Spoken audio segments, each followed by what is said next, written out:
Ang pelikulang tatalakayin natin ngayon ay tungkol sa isang mayaman na binata. Ngunit sa paglipas ng panahon, napagtanto niyang pera lang ang habol ng babae sa kanya. Kaya't nagdesisyon siyang magkunwaring mahirap upang makahanap ng tunay na pag-ibig. Sa video na ito, babalikan natin ang 2020 movie na Rich in Love. Nagsisimula ang pelikula sa isang lalaking nagngangalang Teodoro. Ipinapakita niyang nagtotor ang ilang tao sa kanyang taniman ng kamatis.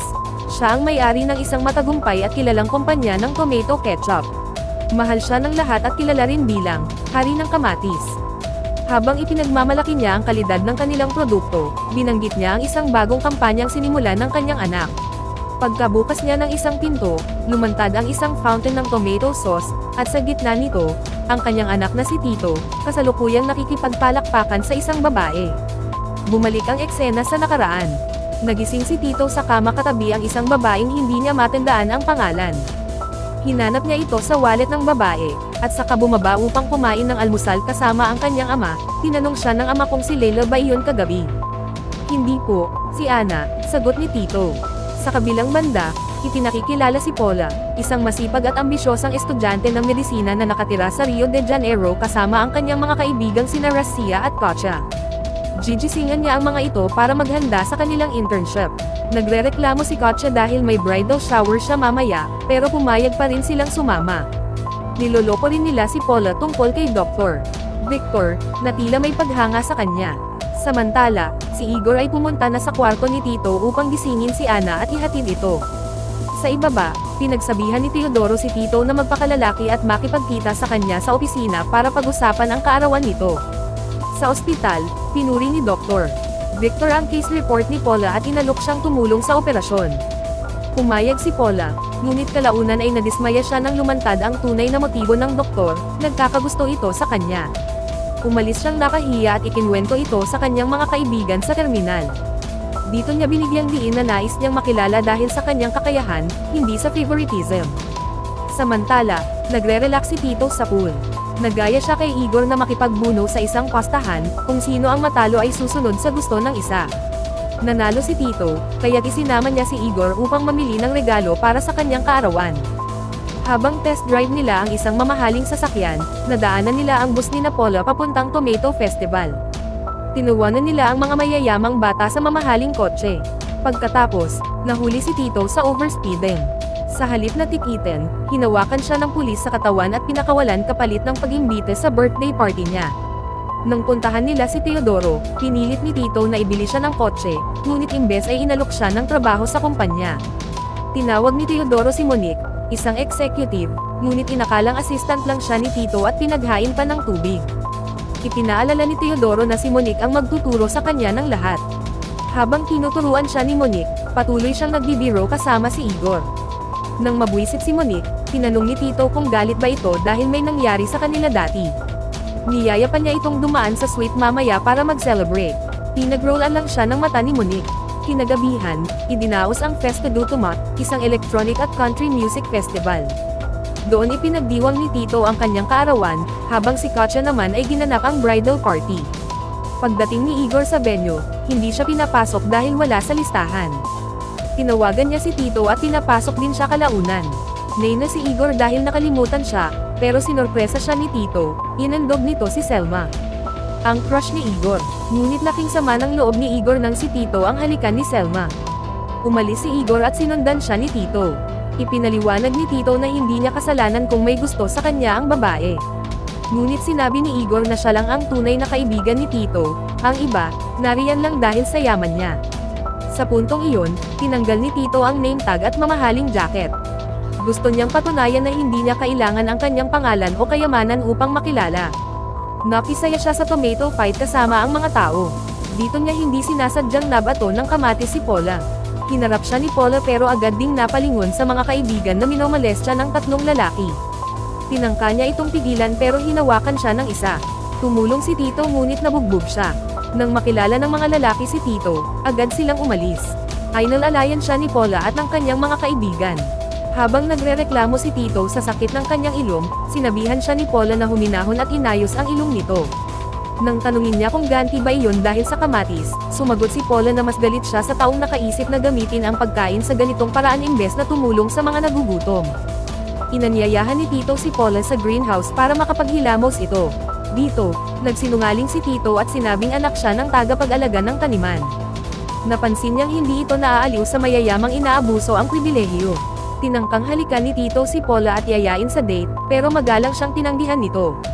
Kinabukasan, binigyan siya ng kanyang ama ng kotse. Masaya si Tito dahil sa wakas, kikita na siya ng sarili niyang pera.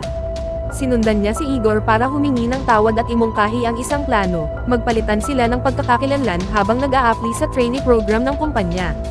Gusto ni Tito na piliin siya dahil sa sipag niya, hindi sa pangalan. Tinanong ni Igor kung ano ang kapalit. Kapag nanalo ka, iyon na ang kotse ko, sagot ni Tito. Ikinwento rin niya ang tungkol kay Paula. Pumunta sila sa Rio. Sa huling sandali, nagdesisyon si Tito na ipalit ang suot niyang mamahaling suit sa uniforme ng janitor sa venue ng kasal ng kaibigan ni Paula. Ipinakilala niya ang sarili bilang janitor, at nagulat si Paula sa muling pagkikita nila. Doon, napag-usapan nila ang pagpunta ni Tito sa Rio upang sundin ang kanyang pangarap. Dumarating si Doc Victor at pilit na hinihila si Paula palayo, hindi sineseryoso si Tito. Pero nagsawa na si Paula sa pag-uugali ni Doc Victor kaya iniwan niya ito at bumalik kay Tito. Hinalikan niya si Tito ng mariin sa harap ng lahat, dahilan para umalis na lang si Doc Victor na may galit sa puso. Sabi ni Paula kay Tito, umalis na tayo dito. Pumunta sila sa tabing dagat kung saan ipinagpatuloy ni Tito ang kanyang mga kasinungalingan, ikinwento niya kay Paula ang mga peke niyang paghihirap sa buhay. Humanga si Paula sa determinasyon niyang maabot ang pangarap sa kabila ng kahirapan, na hindi naman totoo. Kinabukasan, dumating na sina Igor at Tito sa opisina ng Transcoso sa lungsod. Doon nila nasalubong si Monique na sinabing natanggal siya sa trabaho. Sa pagsisimula ng trainee program, nagpakilala sina Tito at Igor gamit ang pangalan ng isa't isa. Inutusan ng managing director si Solana, ang talent consultant, na bantayan ang anak ng presidente dahil kilala itong walang disiplina.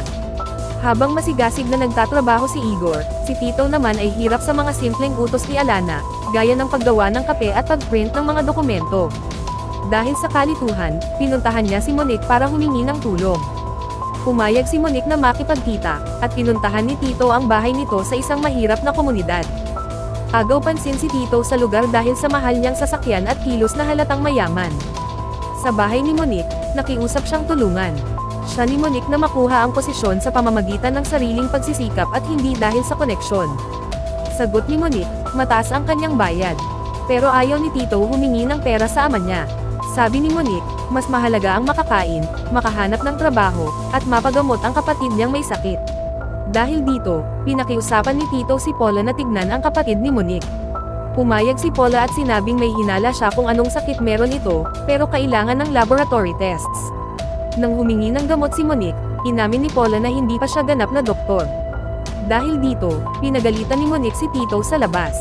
Depensa ni Tito, magaling si Paula kahit hindi pa lisensyado.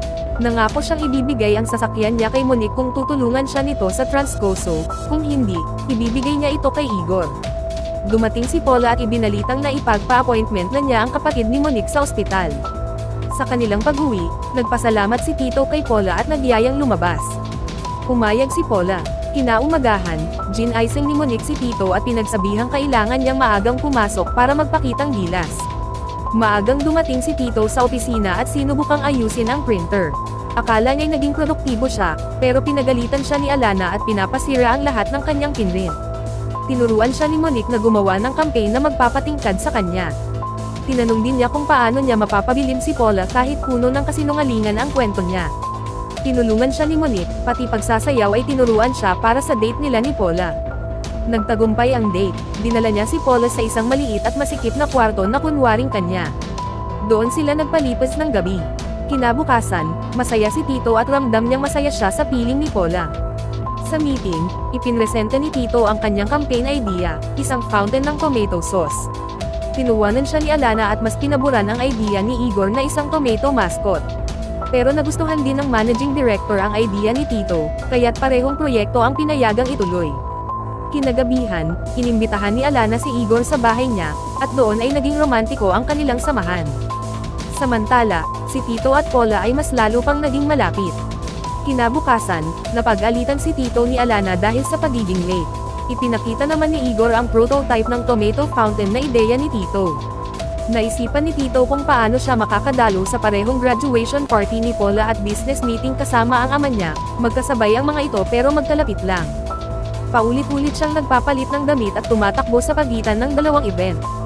Sa pagmamadali, nadapa siya at napainom ng inuming may halong gamot, na para sana kay Doc Victor. Naging kakaiba ang kilos ni Tito. Habang naglalakad siya para magpalit ng damit kay Igor, naabutan sila ng ama niya na kapwa naka-underwear at nagalit ito, kinakala ang mali. Bumalik si Tito kay Paula pero huli na, nalaman na ni Paula ang lahat mula kay Ana. Galit na galit ito at ayaw na siyang makita. Kinabukasan, nag-away si Tito at ang kanyang ama. Lumipat siya sa bahay ni Monique. Sinubukan din niyang humingi ng tawad kay Paula pero paalis na ito para sa isang medical volunteering program sa Amazon. Dumating ang araw ng anunsyo para sa junior executive position. Parehong nanalo sina Tito at Igor. Habang nagbibigay ng talumpati, isiniwalat ni Igor ang buong plano sa lahat. Umakyat din sa entablado si Tito at humingi ng tawad kay Monique dahil sa naging dahilan siya ng pagkakatanggal nito sa trabaho.